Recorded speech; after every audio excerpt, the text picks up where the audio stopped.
Hello, my name's Lottie and for the past few months I've been documenting my eating disorder recovery here on YouTube. I've got 2 videos in this series so far, some of you may have seen them. I've had quite a positive response to them, people seem to like them. I'll link them down below in the description.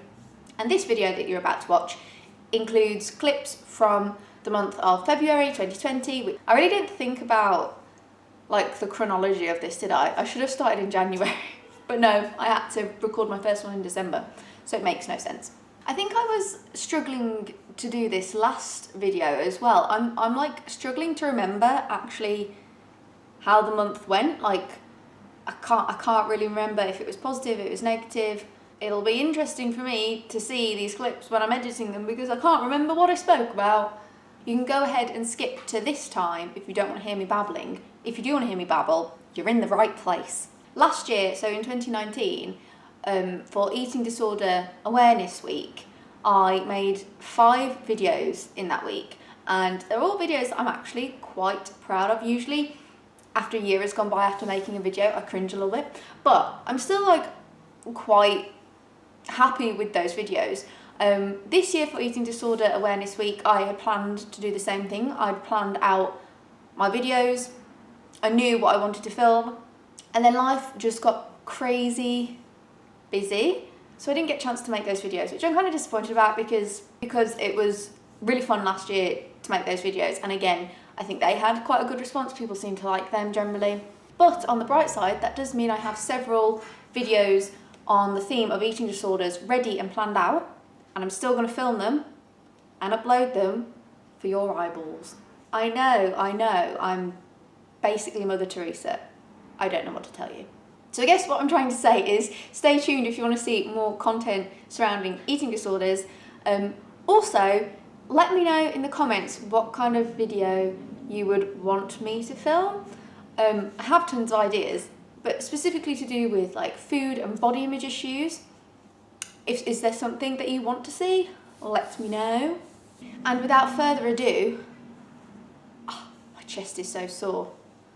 My personal trainer literally fucking killed me yesterday. I think she thinks I'm stronger than I am. Anyway, without further ado, let's get into February.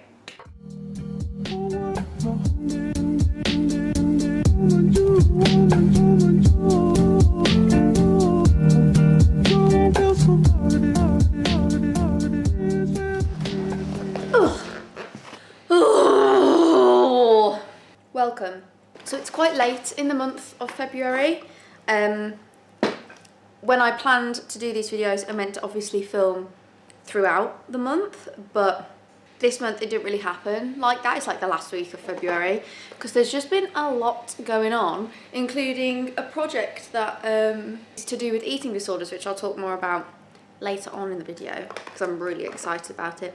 But here I have a smoothie. I've been drinking smoothies a lot because I've been going to the gym a lot, which I'm going to tell you about in a second. In this smoothie I have a banana, some water, 4 scoops of protein powder, which is 25 grams of protein, and what else do I have? Oh, a scoop of peanut butter and some mixed spice. What's it called? Allspice?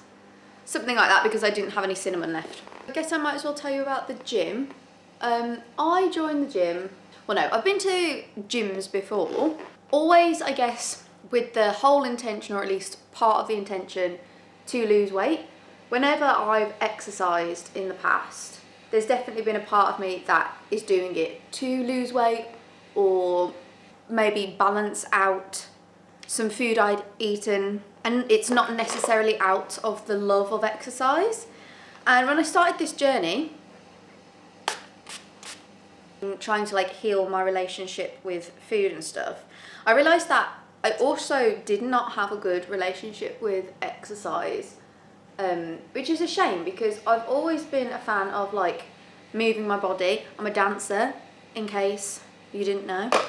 The relationship I have with exercise has just become very, I guess my relationship with food, except not as bad. It's just become very focused on aesthetics and visuals and not so much doing it for health reasons.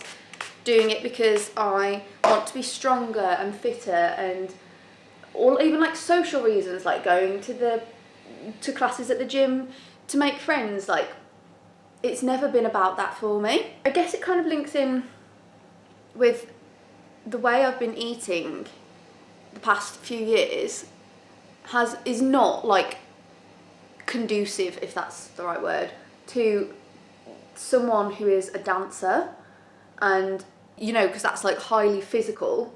Because the way I've been eating, it doesn't give me any sort of energy, so that doesn't mesh well with being a dancer. And I feel like a lot of my potential as a dancer and a performer, like, I've massively missed out on. I'm not fulfilling my potential, and part of that is to do with eating. Like, I'll be in dance classes and I won't be strong enough, like physically strong enough to do certain movements, and I know that has a lot to do with the fuel that I'm putting into my body and the way that I'm fueling my body. I knew that I wasn't evolving in my dance practice as quick as I wanted.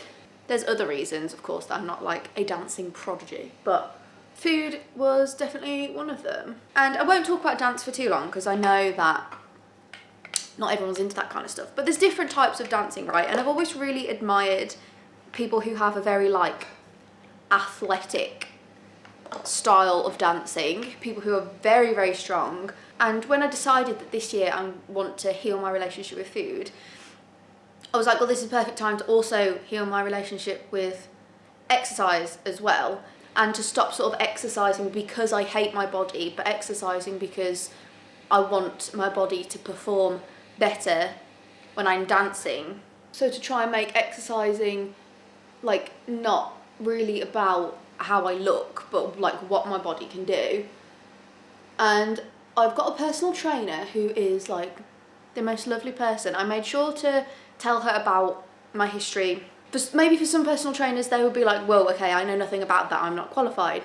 So I wanted to like give her the option to kind of refer me to someone else or to like take me on.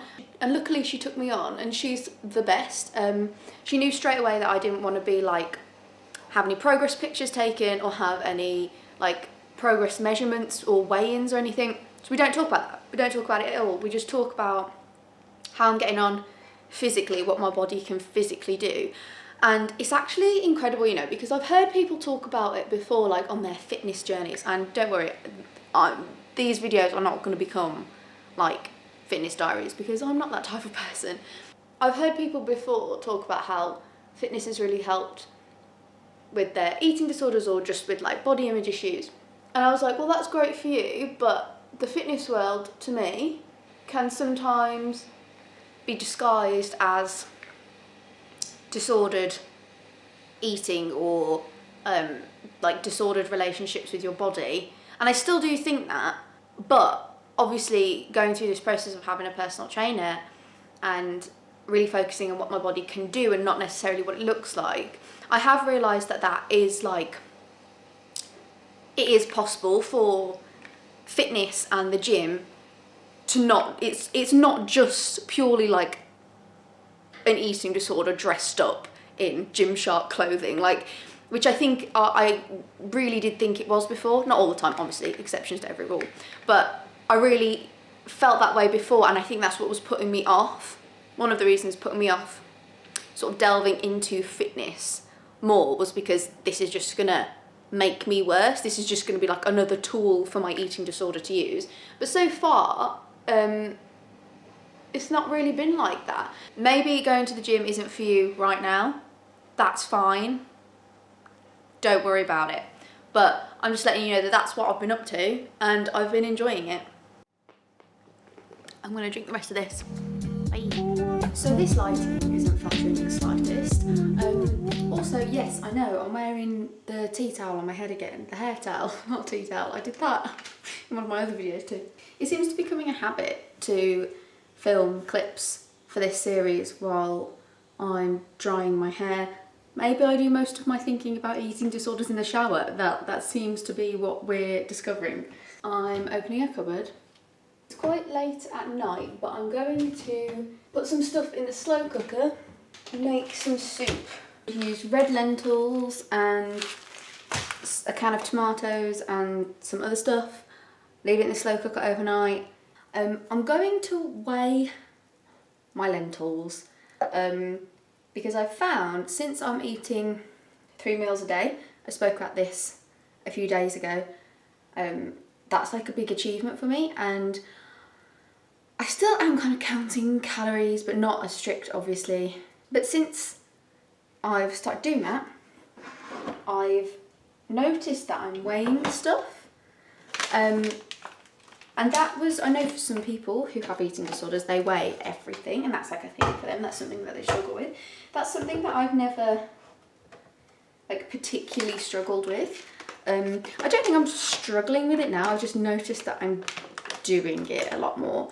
To obviously work out like how much I'm eating is, in a way, policing what I'm eating. But I'm not doing it for everything, and I'm not going to let it get to that stage. I'm just doing it for some things, like lentils. For some reason, my mind's like, you got to weigh the lentils. Okay, what do we want in our soup, guys? Do we want taco, mixed beans, just normal mixed beans, or Mexican style bean mix? And now, this is something that I could tell you guys about. I didn't even think about it, but I just noticed myself doing it then. If I'm ever trying to decide between something to eat, it can be like sandwiches in a shop. It can be like this, 3 tins of beans, deciding which one to put in soup. If I'm having to make a decision, I've noticed that I am looking at the calories. And so this is what I was saying before, it's not super strict. It's not like I know that like I'm only gonna have this tin of beans because it's the least calories. And like the other 2, I'm not even considering because of the calories. So it's not super strict like that. It's just, if I do come across a decision that I need to make, I'm looking at the calories. So that's something I should probably not do. One step at a time, guys. One step at a time. I was at home visiting family this weekend, and yeah, I was at home and I ate a lot of nice food, and it was really good. And my family are really good at cooking. But that just led to a lot of guilt. And I was thinking about this earlier, and I said this to myself earlier. I was like, Lottie, guilt is for when you kick a puppy, not for when you eat a slice of cake. Like, that's what I need to remember. Like, there's absolutely no... Oh, shit! Did you see that? I just dropped lentils all over me. I think one's in my ear. I always think the word cheat day is really weird because they're not saying guilt day or anything, like I know, but the word cheat suggests something negative, suggests you're doing something bad. It suggests guilt. Because, you know, when you're at school, you're taught that cheating is bad. In a relationship, cheating is bad. So when people refer to cheat days, I've always thought that that's really weird because it's got like an association of guilt, and it's like, what are people doing on these cheat days? They tend to be cheating on their diet. They're eating foods that they're not allowed to eat normally. So I think that that's really weird. And I don't know where that's come from. Where has this guilt, this feeling of guilt, where has that come from, like, in our world? Where, like, who decided that? Like, I guess it's not in our world, it's in our culture. Do you know what I mean? Like, who decided that we would have to feel guilty when we eat junk food? Like, I probably should have filmed the whole clip like this. Sorry, guys. This is something I wanted to tell people. I'm going to link down below a website and an Instagram and Twitter link to something called Crybaby Theatre.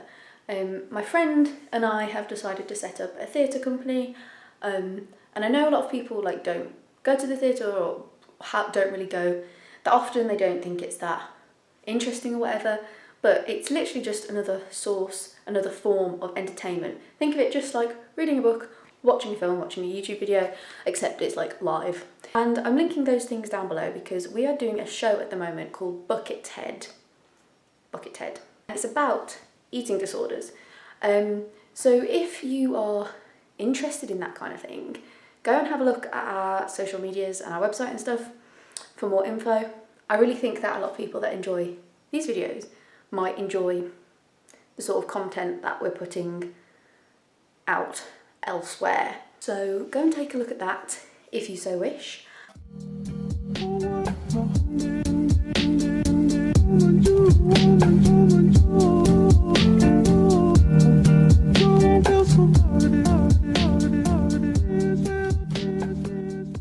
Yes, I'm in the bath. Is it weird? Probably. If it's weird, we'll just both agree that it's weird and then never talk about it again. I wanted to talk about guilt some more. Sometimes I come in the bath when I'm feeling stressed or worried. I'm saying that like it's a really revolutionary thing. Did I just invent taking bubble baths? I think so. When I'm particularly stressed about food or my body, I sometimes come in the bath because, I don't know, I guess it's like obviously a relaxation thing, not particularly when you're talking to a camera. But I guess it's kind of a self-care thing as well. And I was trying to think for ages then of like a different way to explain self-care because it's such an overused term. It's so like commercialised. But I guess that is what it is really, that's what I use it for.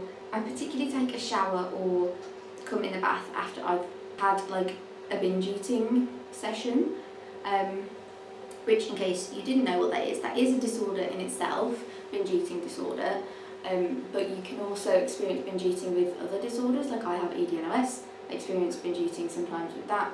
I haven't binge eaten for a very long time, like a few months, that's a very long time for me, and I haven't binge eaten today, but I guess those sort of sensations of binge eating on a very, like on a smaller scale, they're still around sometimes. Like today, I had 2 pieces of avocado on toast for breakfast, and then my boyfriend and I went out for a meal at lunchtime, and I had a burger and a cake afterwards. I feel like this is quite a common thing with binge eating. Sometimes you trigger it yourself, like accidentally, because you've got to eat food to survive, so that can't be helped, but you trigger it yourself through eating food. Like, so my body was like, oh, okay, so we've eaten a lot of carbs and like fat today, so it was like, okay, so that's what you normally do when you're binge eating. So then I got like a ravenous sort of hunger, which I get with binge eating, which I did continue to snack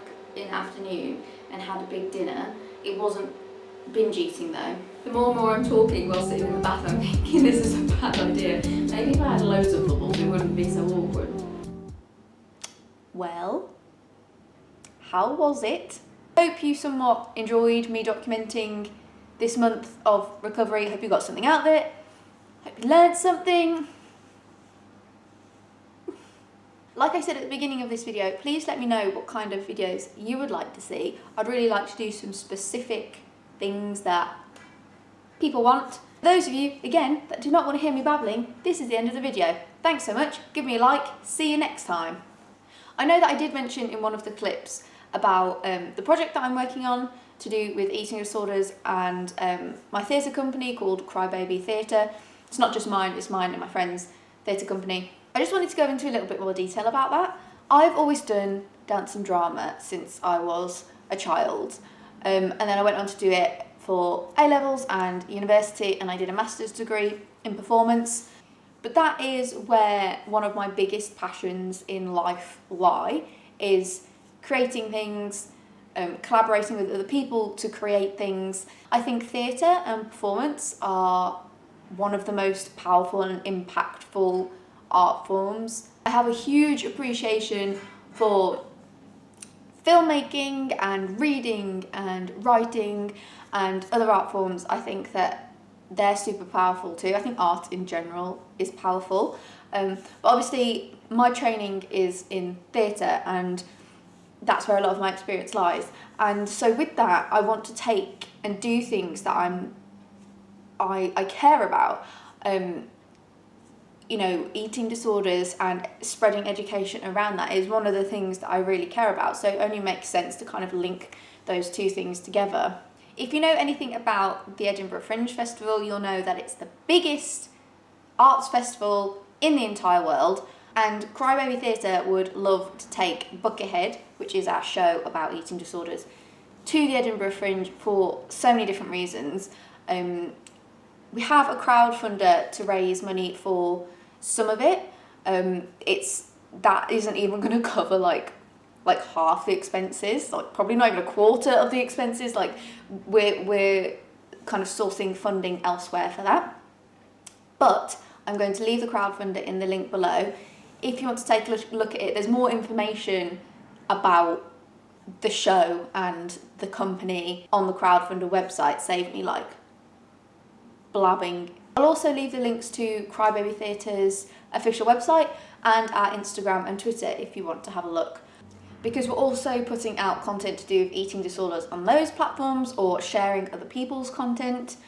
Yeah, thanks for listening to me blab. Guess I'll see you next time.